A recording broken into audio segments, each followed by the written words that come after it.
Thank you for joining us here at First Baptist Church of San Antonio, whether online or on broadcast, in your homes or wherever you may be. We want you to know that you are more than welcome to be a part of the life of this church, and we want you to know that we want you to meet Jesus today. In order for this to happen regularly, we need your support, we need your prayers, and we need your financial gifts. Please continue to give and be a part of what we do today.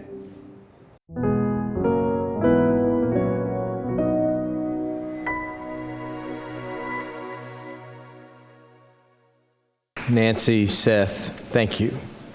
Well done. That which Nancy sang, we will read together. So you'll find in your listening sheet in your bulletin, we're going to read aloud together Job 19, 23 through 27. So if you'll find that and stand with me and we'll read it aloud.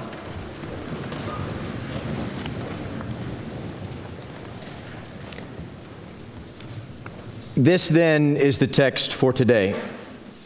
Oh, that my words were written. Oh, that they were inscribed in a book, that with an iron stylus and lead they were engraved in the rock forever. As for me, I know that my Redeemer lives, and at the last he will take his stand on the earth. Even after my skin is destroyed, yet from my flesh I shall see God, whom I myself shall behold, and whom my eyes will see, and not another. My heart faints within me. May God bless the reading of His Word.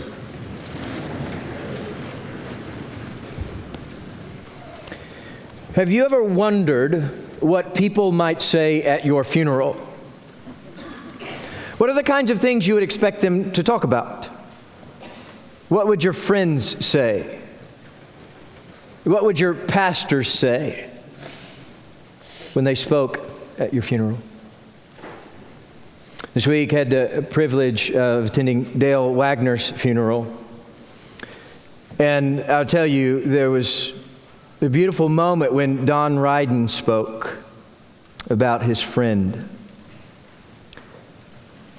And there's no one else you would want to speak.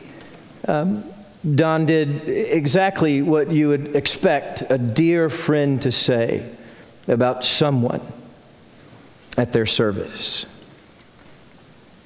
You know, most of the time when I'm preparing for a funeral service, usually I want two things to happen.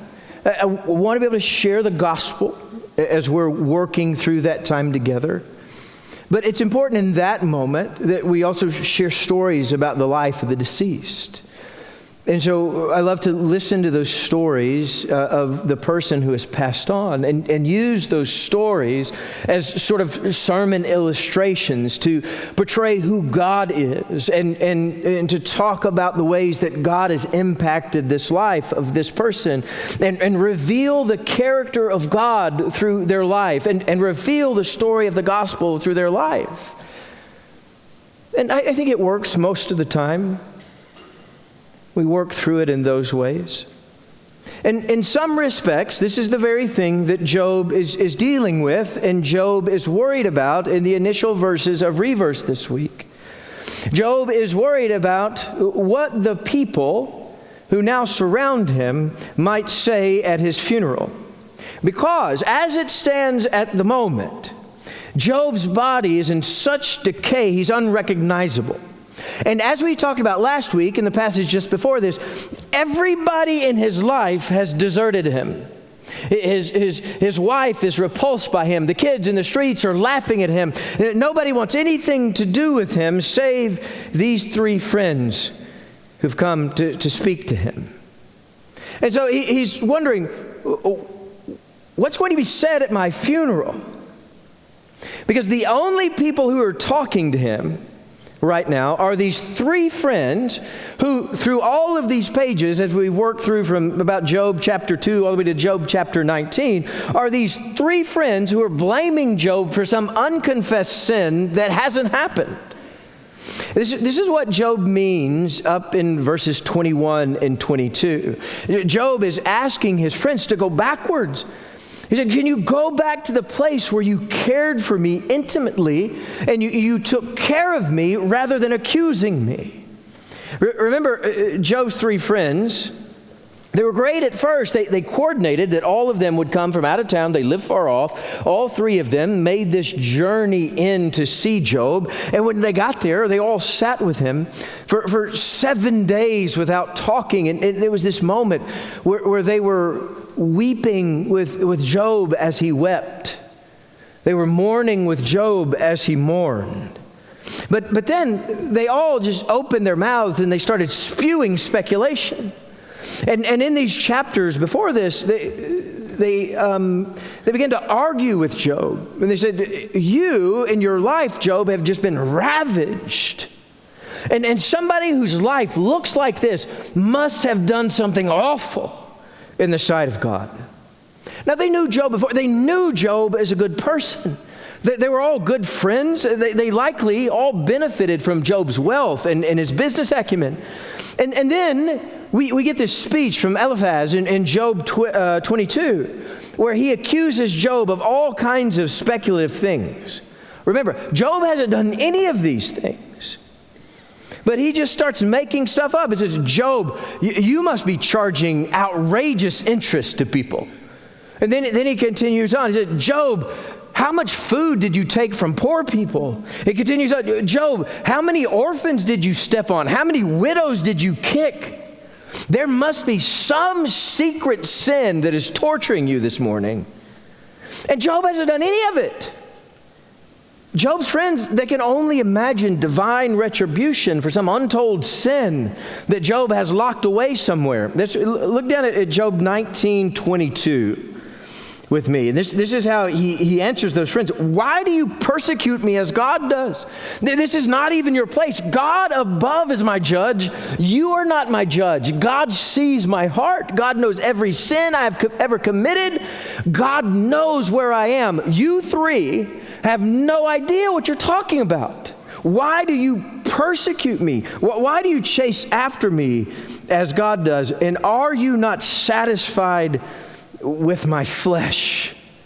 You see, Job is saying, I will stand before God because God knows my heart. But I am tired of standing before you three because you three don't know what you're talking about. You have turned this sweet moment where we were sitting together into a pack of wolves feasting on a dying fawn. Why are you treating me this way? And you see, based on all of this and what we've seen so far in the book, you would expect that if Job passed away, his three friends would come to Job's funeral and they would say something like this. Job had hard final days. And he must have done something really bad to deserve this. But he would never admit to any of us what that was. So in this funeral service, let's all take some time to guess at what kind of sins Job likely committed along the way. And they would open the mic up and say, what kind of sins do you think Job committed? Well, he was a businessman, and you know businessmen, profit over people. Let's come up all the ways that Job might have put profit before people. And Job can't handle this picture anymore. Job is saying, you three are not speaking at my funeral. Eliphaz, you're done. Bildad, no. Zophar, stop it. The three of you are not going to be the ones who are speaking at my funeral. In fact, and then he gets to verses 23 and 24. Let's read those again. And this is where he's going. This is what he means in verses 23 and 24. Oh, that my words were written. Oh, that they were inscribed in a book. That with an iron stylus and lead they were engraved in the rock forever. You know, in my experience with funerals, we don't often put too much thought into what is inscribed on the headstone when we put those out. Most all are fairly generic. Right? We have the names, we have the dates, something like gone but not forgotten, or something like in loving memory, always in our hearts, those kinds of things. And they're simple phrases. And simple is good. There's nothing wrong with the simple phrases. But this is what Job says here, and this is what he means in verse 23 and 24. He's saying, when I die, I'm going to have to defend myself, and I'm going to defend it on my headstone. And I don't have to not only defend myself to God, but I'm going to have to defend myself against the community. And I'm going to have to defend myself against you three and all the things that you're saying about me. You see, Job, he felt like his three friends were going to talk about all his unknown theoretical sins at his funeral. You see, most of the time when we do funerals, people make up good stories. And sometimes those good stories are exaggerated and they're romanticized, and we romanticize these relationships in these stories that we tell. And so we generally sort of grow in that positive story. Job's friends were going the other direction, and Job saw it. And they've gone completely the other side where they're just kind of going around guessing what kind of sins Job must have committed. And so Job says, I'm going to write down my story. I'm going to put it in words. I'm going to put it on the page. I'm going to write it in books, and I'm going to put it on my tombstone, because you three don't know what you're talking about. I want this etched in stone so that even if I die of this disease, I want everybody in this town to know I am redeemable. And don't you forget it, I am redeemable by the power and mercy and grace of God. You see, this is the perfect inscription for his headstone. I am redeemable. Though nobody else thinks so, though nobody else around me, not even my wife thinks so, I know my Redeemer lives, and you put it on my headstone so that everybody can see it and know that I trust in God alone and none of you, and especially you three who keep coming up with all of this stuff. You see, his friends coming up with all this stuff, make-believe sins. He looks him square in the eye and he says, even still, I will be redeemed by my God above. You know, redeemed is a word that we see. It works through Scripture all the way through. We see it with Boaz. You remember Naomi and Ruth had nowhere to turn, and so a relative stepped in and dutifully provided for them. That's the sort of normal Levitical Old Testament earthly way redemption happened. It is that you took care of your family. If a family member gets into trouble, you get them out of trouble. If your family member gets into financial trouble, you get them out of trouble. If your family member gets in legal trouble, you get them out of trouble. If your family member gets in a dispute, you get them out. If their spouse dies, you take them in. Your closest living relative took care of you. And that's the picture of redemption in Leviticus for the early nation of Israel as they're living this out. And God gave them this as a picture. For one, this would protect them as a society when families were strong and families took care of one another.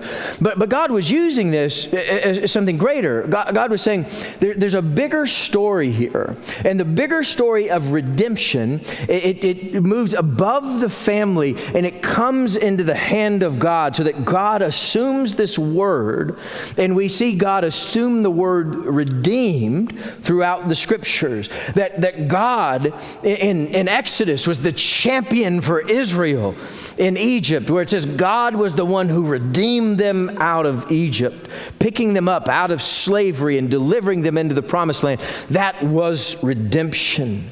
And Job here is using the same word with great faith. Job says, I'm certain my God will redeem me. And his point is, I know none of you will, and everybody else has deserted me, but God will redeem me. This is a moment of faith that understands the character of God. Now, Job cannot yet picture Jesus, but Job here is longing for the work of Jesus Christ. Now, this is exactly the kind of work that we see in Jesus in the New Testament. That Jesus is the Redeemer, that Jesus is the one that steps into our lives and pays the price so that we might be saved. And that we know that we have a greater enslavement than that of the Israelites. That we have been kept under the tyranny of sin for too long. And Jesus has stepped in as our champion to set us free from the law of sin and death. This is the work of God.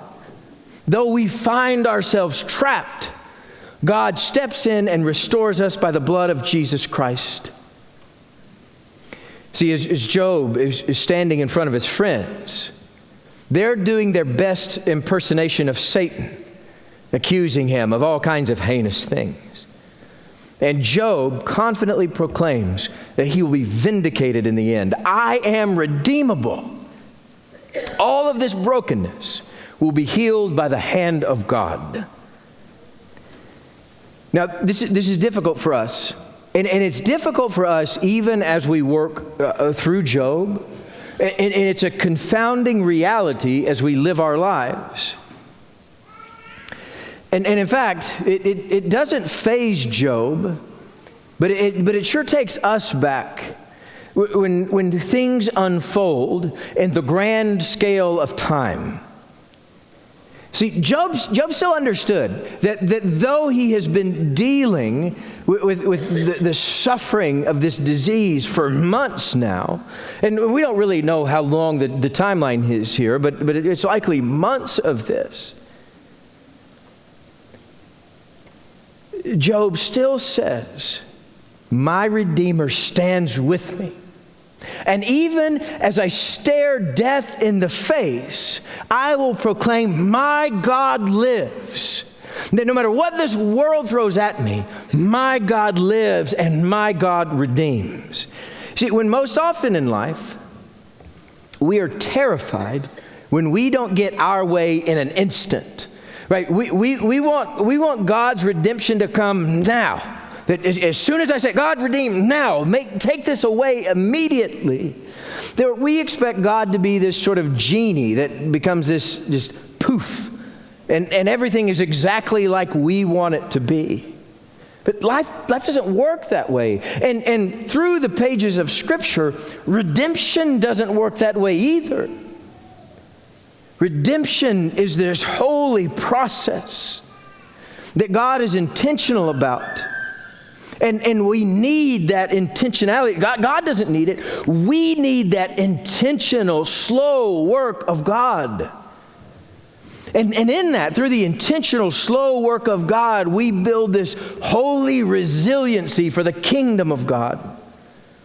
You see, the way it works in our life, the pain always lingers longer than we want it to. Right? It doesn't matter what the pain is, whether we cut our finger or we have cancer, we have some debilitating disease. The pain always lasts longer than any of us want it to last. And we ask why? But God has a way through that is best for His kingdom and best for His glory. See, we hear God redeemed Israel out of Egypt, and that's what we want to hear. We want to hear, yes, God did it. God brought them through. They crossed the Red Sea. There was miracle after miracle, and they were brought through. What a beautiful, holy thing to witness. May we witness it too. But then what we don't want to hear is the part of the book of Exodus that tells us it took 430 years for Israel to be redeemed out of Egypt. Why in the world did it take 430 years? You know, after a day or two, we're swinging our fists at God saying, what are you doing? But Job, he kept the faith. He said, my Redeemer lives. You know, similarly, later in Israelite history, God, again, redeems Israel from Babylonian captivity. And we like to hear that. We like to hear Jeremiah 29:11. In fact, many of us have it memorized. Many of us know it by heart. We have it in our homes. It says this, for I know the plans I have for you, declare the Lord. Plans for welfare, not for calamity, to give you a future and to give you a hope. And we hear it and we say, yes, God, deliver us like you delivered Israel. But we haven't read Jeremiah 29:10. Jeremiah 29:10 says, for thus says the Lord, when 70 years have been completed for Babylon, I will visit you and fulfill my good word to you and bring you back to this place. 70 years for the redemption of God to work out. And it isn't because God needs the time. God doesn't need that time. His power created the universe in an instant. He spoke and there was light. God doesn't need 70 years to pull Israel through. It's not like he needs more strength to make it 60 years or 50 years. God doesn't need the time. Israel needed the time. It was for them, not for God. You see, God is not slow as some count slowness, but God is patient, and He's waiting and wanting all to come to repentance. You see, God was intentional about that time, and God was intentional for Israel in Egypt, and God was intentional for Israel in Babylon, because Israel wasn't. Israel wasn't being intentional, and they needed God to step in and do that work. Or look with me at one more. Let's turn to Luke 24. Pastor Aaron referenced this earlier in the service. Look with me at Luke 24:21. This is that walk to Emmaus. A couple of Jesus' followers are walking, following the crucifixion of Jesus Christ. And they're talking about that crucifixion. And listen into their conversation as they do. So Luke 24:21. But we, so these couple of Jesus' followers, we were hoping that it was he, Jesus. We were hoping Jesus was going to redeem Israel. Indeed, besides all this, it's the third day since these things happened. See, here they say, Jesus, he came into Israel with this triumphal entry. He rode in as the King of Kings, and we thought Jesus was going to be the one to redeem us. But then he was crucified, and it's been 3 days now. What went wrong? Why are we 3 days removed from Jesus Christ?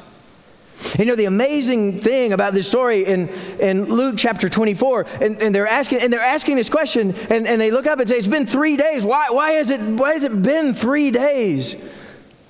And they're asking that question to Jesus Christ himself, not even recognizing him. You know, at the end of our reverse text this week, it's the last line of verse 27.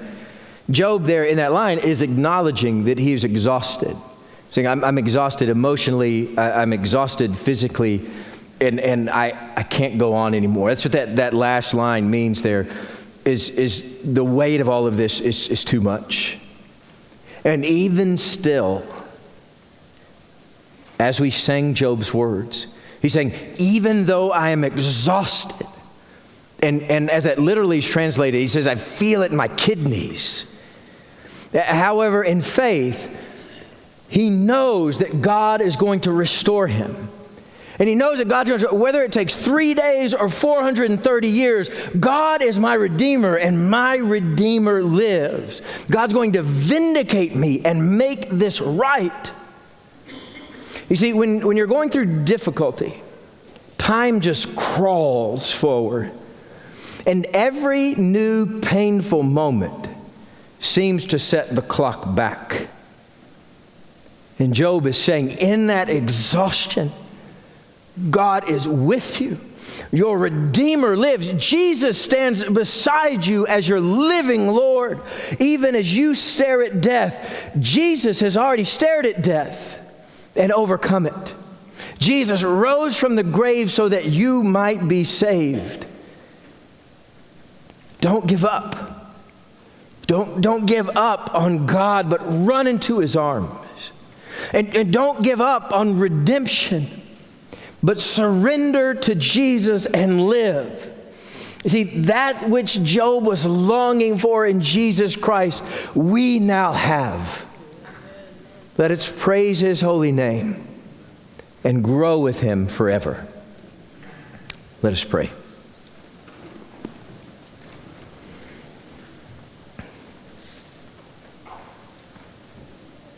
O Lord, our God, would you come? Reveal yourself as a living and holy God. Lord, open our eyes to see your power on display. Let us see your handiwork in creation. Let us see your work in the innocence of our children. Lord, open our minds so that we would know how to be obedient to you. That we would long to chase after the things that you chase after. Lord, that we would proclaim as Job proclaimed, I know my Redeemer lives. Even when we're exhausted, even when we're lonely. Lord, would you work through us? Send your Spirit so that we might know you and be near to you. It's in the name of our Lord and risen Savior, Jesus Christ, we pray. Amen.